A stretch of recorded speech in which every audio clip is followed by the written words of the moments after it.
Hello and thank you for watching.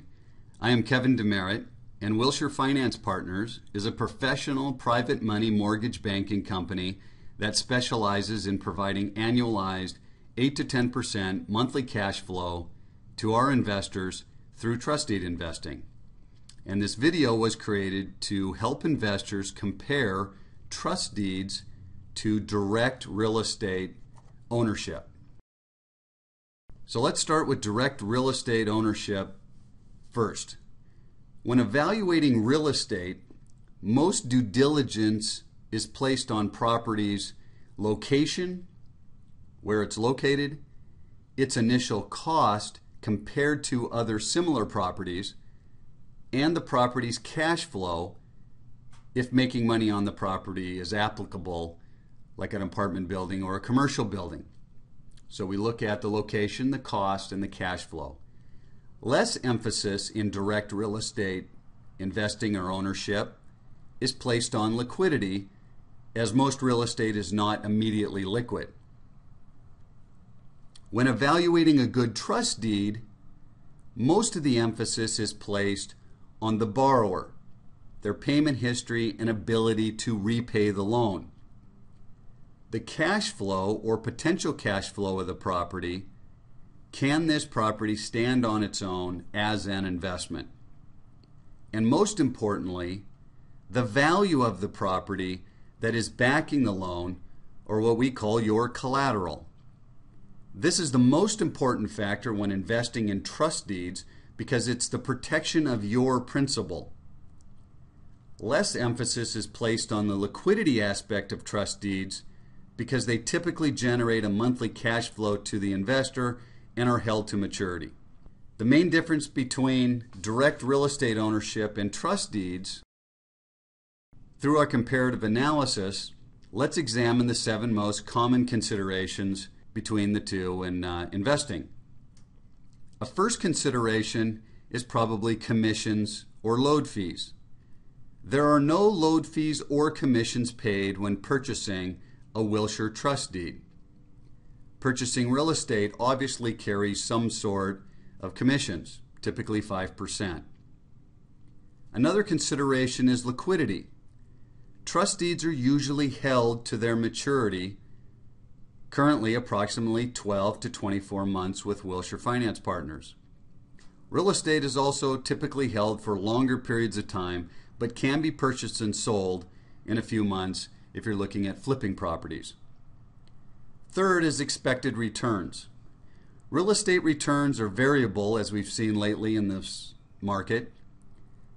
On the other hand, a trust deed's monthly interest is typically or usually fixed. Another consideration is volatility. Because of the nature of trust deeds, volatility is usually lower than direct ownership in property for obvious reasons. Another factor is tax protection. Both real estate and Wilshire trust deeds can be held in an IRA or other retirement accounts for the tax benefits.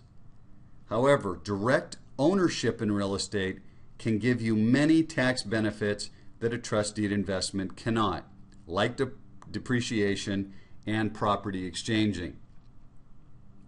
Position is another consideration. As a direct real estate holder, you could be in a first position if there are no loans or liens on the property, or you could be in a third position behind other loans or liens. With Wilshire trust deeds, we are always in a first trust deed position, a first lien position. And lastly is protective equity. Protective equity is the safety cushion or difference between your invested principal and the market price for the asset backing your investment. Wilshire trust deeds typically have a 35% equity cushion between the invested principal and the value of the real estate backing your investment. A Wilshire trust deed loan is originated below the property or your collateral value. It's secured by real estate with a greater value than the mortgage that's placed on it. Direct ownership in real estate typically is purchased at the current market value, so there is little protective equity for market fluctuation. So let's examine the protective equity difference between direct real estate ownership and trust deeds. As I stated previously, typically a direct real estate investment does not offer protective equity positions. Any amount invested in real estate is usually immediately at risk of market fluctuations because you have purchased at the full value of real estate at the time of your purchase. Wilshire trust deeds typically offer a minimum of 35% protective equity cushion to our investors. That means, without including foreclosure or other fees, a property's value could decline approximately 35% before your principal is at risk. Wouldn't it be nice if real estate could fluctuate 10, 15, or 20% and you could still get your original investment back? We hope this information helps explain some of the basic differences between direct real estate ownership and trust deeds. This is not information that should be used to choose one investment over another. We hope that this is helpful in diversifying your portfolio.